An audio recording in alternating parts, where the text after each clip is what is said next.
Mes chers amis en Jésus-Christ, shalom, que la grâce et la paix de Dieu notre Père soient avec vous. Les 10 questions posées. Point 1. Pourquoi la terre était vide et non le ciel? Référence, Genèse chapitre 1 verset 1 à 2, Jérémie chapitre 4 verset 23. La Bible nous informe qu'au commencement, c'est bien Dieu, l'auteur de toute la création, qui a créé les cieux et la terre, Jérémie chapitre 10 verset 12 à 13. Mais comment Dieu a créé les choses qui sont dans les cieux? La parole de Dieu passe sous silence cet aspect de la création céleste. Elle nous dit tout simplement qu'il est une étendue entre les eaux, et qu'elle sépare les eaux d'avec les eaux. Et 2 appela l'étang du ciel, Genèse chapitre 1 verset 6 à 8. Quant à la terre, Dieu donne de moindres détails sur sa formation.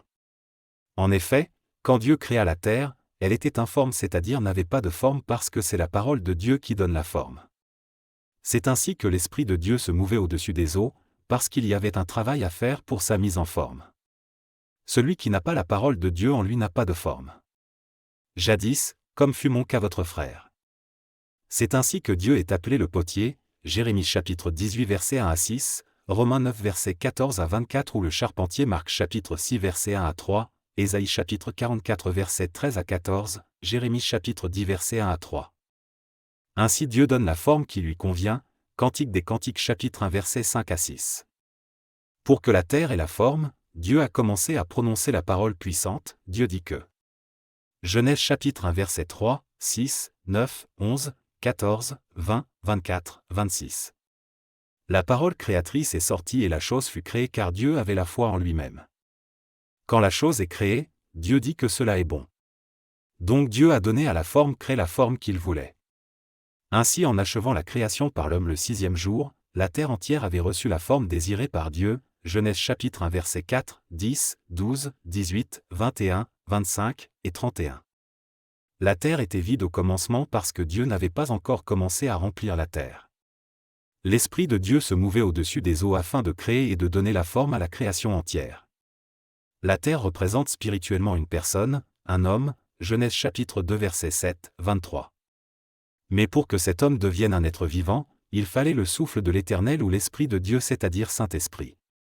Donc sans Saint-Esprit et sans la parole de Dieu, la personne est informe et vide, Colossiens chapitre 3 verset 16, Actes chapitre 1 verset 8. Vous qui me lisez à l'instant précis, vous n'avez pas constaté que vous n'avez pas Saint-Esprit en vous? Si donc, méchant comme vous l'êtes, vous savez donner de bonnes choses à vos enfants, à combien plus forte raison le Père Céleste, Dieu, donnera-t-il le Saint-Esprit à ceux qui le lui demandent? Demandez au Père son Esprit Saint, et il vous donnera en Christ notre Seigneur et Sauveur. Une fois que vous avez reçu son Esprit Saint dans votre vie, vous avez tout. Son Esprit Saint est tout pour nous, c'est lui la base de toute chose dans l'univers. Je lui demande d'ouvrir les yeux de votre intelligence. Ainsi, vous pourrez connaître l'espérance qu'il vous a donnée en vous appelant en Jésus-Christ. Vous connaîtrez alors la richesse magnifique des biens qu'il donne à ceux qui lui appartiennent. Dieu est bon pour nous tous en Jésus-Christ notre Seigneur. Point 2. Que symbolise le fleuve qui entoure le jardin d'Éden spirituellement? Référence Genèse chapitre 2 verset 10 à 14. Explication et inspiration. La pensée principale est le fleuve qui entourait le jardin et ce fleuve se divisait en 4 bras. Le fleuve en question, c'est Jésus-Christ, le fleuve d'eau de vie Apocalypse chapitre 22 verset 1. Il est venu avec son évangile, la bonne nouvelle et cet évangile se divise en 4 dont l'évangile selon Matthieu, selon Marc, selon Luc et selon Jean. Ainsi le jardin était vraiment arrosé en tout temps et il n'y avait pas la sécheresse, Apocalypse chapitre 22 verset 1 à 5. Point 3. La déclaration du diable était-il la vérité? Référence Genèse chapitre 3 verset 4 à 5. Mes chers amis en Jésus-Christ, voici ma réponse, en partie, cette déclaration était la vérité car leurs yeux s'ouvrirent. Mais le serpent leur avait dit qu'ils ne mourraient pas, or le jour où ils ont mangé le fruit défendu, ils sont morts spirituellement, Romains chapitre 5 verset 12, Romains chapitre 6 verset 23. Point 4, dans Genèse chapitre 3 verset 22 à 23. Pourquoi Dieu avait peur que l'homme vive éternellement? Il y avait dans le jardin d'Éden 2 sortes d'arbres, l'arbre de vie et celui de la connaissance du bien et du mal. Dieu a défendu à l'homme de toucher ou de manger le fruit du 2e arbre, celui de la connaissance du bien et du mal. Mais l'homme a toujours tendance à transgresser l'ordre que l'on donne. C'est ainsi qu'il a mangé le fruit défendu qui représentait la loi. Or les œuvres de la loi étaient charnelles et l'homme voulait se justifier par les œuvres de la loi, c'est-à-dire faire un effort pour aller rencontrer Dieu.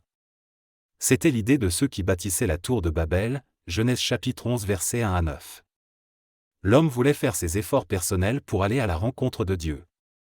C'est l'homme à la recherche de Dieu ou la religion qui ne sauvait pas. Or ce n'est pas, par les œuvres de la loi que nous pouvons être sauvés, Éphésiens chapitre 2 versets 8 à 9. Si nous considérons ce qui s'est passé dans le jardin d'Éden, vous remarquerez qu'après avoir péché et quand Dieu est venu chercher l'homme là où il l'avait laissé, l'homme et sa femme avaient fui et s'étaient cachés sous le figuier et ont confectionné des ceintures des feuilles d'arbre pour se couvrir, c'était ça, la justification par les œuvres. Mais vers le soir, c'est le temps où le ciel devient rouge, c'est le temps de sacrifice de Jésus-Christ, Dieu est venu et a tué un agneau afin de prendre sa peau et couvrir l'homme et sa femme. C'est par la grâce que nous sommes sauvés au moyen de la foi. Dieu ne voulait pas laisser l'homme dans le jardin d'Éden parce que comme ils ont connu la loi, ils allaient aussi chercher à manger les fruits de l'arbre de vie qui symbolisait la grâce. Ainsi en les mangeant, ils allaient vivre éternellement car celui qui mange les fruits de l'arbre de vie, vivront éternellement. C'est ainsi que Dieu les chassa du jardin d'Éden et y plaça les chérubins pour garder le chemin du jardin. Comme les chérubins gardaient le chemin, quiconque devrait s'en approcher devait mourir par l'épée des chérubins. C'est ainsi qu'on cherchait celui qui était digne de passer par là, pour donner accès au jardin qui symbolisait la vie éternelle.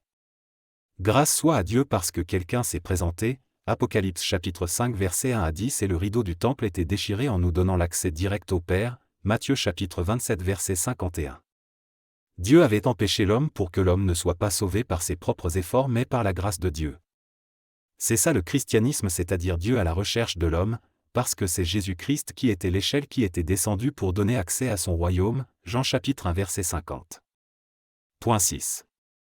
D'où vient la terre de Nod, Genèse chapitre 4 verset 16. Après avoir chassé l'homme du jardin d'Éden, l'homme n'est pas resté sur place mais il est allé conquérir le monde parce qu'en créant l'homme et après l'avoir béni, Dieu lui dit de remplir la terre et de l'assujettir. L'homme devait donc se répandre sur toute la surface de la terre, Genèse chapitre 11 verset 9, Actes chapitre 17 verset 26.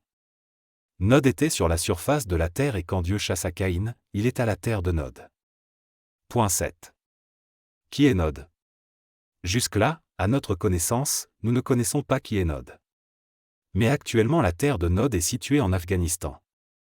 Peut-être c'est une personne du nom de Nod à qui l'on a donné à la contrée où Caïn est allé habiter. Point 8.